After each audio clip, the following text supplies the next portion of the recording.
So, it's been a week, and after a little bit of debate, I decided I'd share part 2 of my tough guy Christian story. And if you wanted to know what I'm talking about before, you can find it. It's on my YouTube channel, which this is on as well, and I shared it on my Facebook. If you found it that way, you can get caught up. But for those of you who have already saw part 1, I'm going to give you part 2. I decided that I'm going to do part 2. And so, we pick up, like, the next day, right? It's the next day. Time has passed. The incident where he just kind of went off on Jake and gave me the bird. All that's passed, right? And so, it's the next day, 24 hours later, roughly. And I'm sitting in chapel, and it's a celebration chapel of one of the president of the college who's retiring, and we find out there's free food, right? There's gonna be something that we can eat and drink afterwards, and I don't currently go there. This is my alma mater, so I picked a good day to go to chapel because there's gonna be free food, free drink, right outside the chapel when chapel's over. So chapel's over, right? And we start going outside, and out in the foyer, I don't want to give away too much details because I don't want to connect to who it was that I had a problem with. But I go out there, and for some reason or another, he's out there in his leadership role. The school asked him to be out there to do his thing. And so I get out there, and he's sitting there. He doesn't see me. He's on his phone. And I think, what a better time to confront what happened yesterday than this very second. Because you're not supposed to put things off, and you're not supposed to ignore these things. When there's issues, you want to settle the issue. You want to figure out what the problem is. You want to try to solve any of the problem that might be there. And so I go up to him. He's looking at his phone, and I come up to him. I say, "Hey, I want to talk to you about yesterday." He puts his phone down, and he stands up, and he gets right in my face, like about this far. "Yeah, let's talk about yesterday." Pause in the story. How is he about to act this way?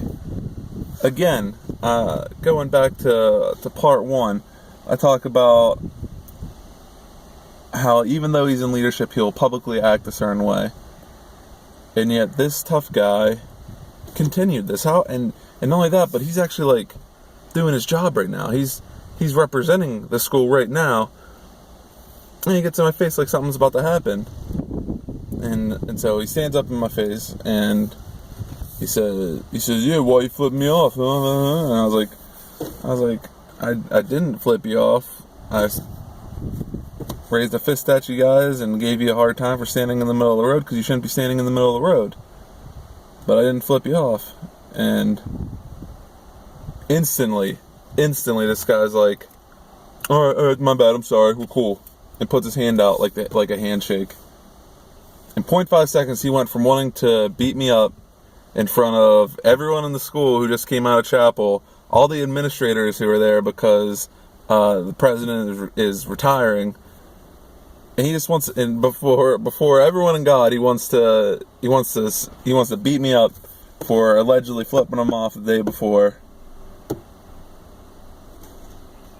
to apologizing, to saying, "Oh, my bad," and sticking his hand out like in his world, you just do whatever you want, act however you want, inappropriately even. And then when the consequences come, when someone approaches you and you're in the wrong, you just say, "Oh, yeah, my bad. Yeah, no, it's over. It's fine. Here, we good? We good here?" And so I don't like that. I don't like it when people are like that. So I say, "No, I'm not done talking to you about this." And I said this to him. I say, "You're a representative of the school.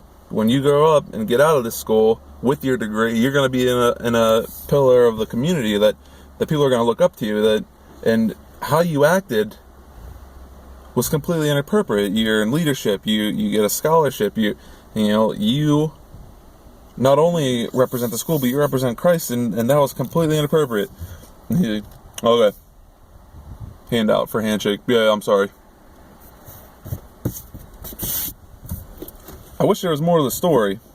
I wish there was more that I could have said to lead to, not to repent to me, but to actually see some remorse, to see a learning moment from someone who can just, act inappropriately and then just pretend like it never happened.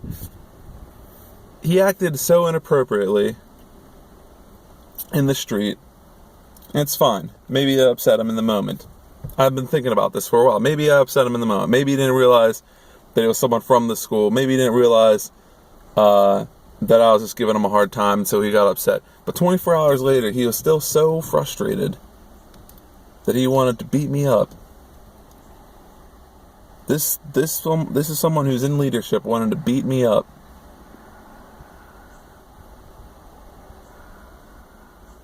No idea of consequences. No idea of, how you're supposed to act. We're supposed to be transformed by the cross. And some people, and these people I'm dubbing tough guy Christians, they live exactly the same as everyone else. I can't believe it. There are strong guys who are Christians. There are people who know how to defend themselves as Christians. But what they're doing it for appearance, maybe.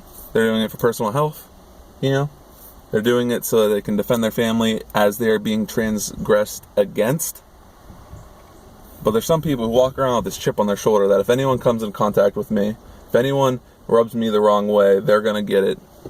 And that's what I'm complaining against, and that's the video that I wanted to make. That's the story I wanted to share, because if you're going to walk around with the label of Christ, you need to get a chisel as quickly as possible, and you need to get that chip off your shoulder right away. You need to humble yourself, and you need more grace in your life. And preaching to the choir, I should always be given more grace than I have been given.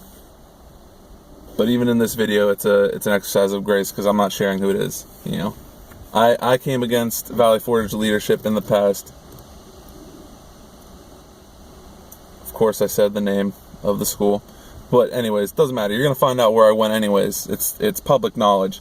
But I came against the leadership in the past, and I was found in the right.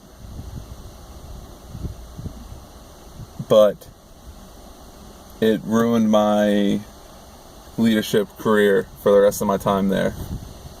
It left a mark on it, because the wrong people had the wrong idea and they weren't ready to be wrong.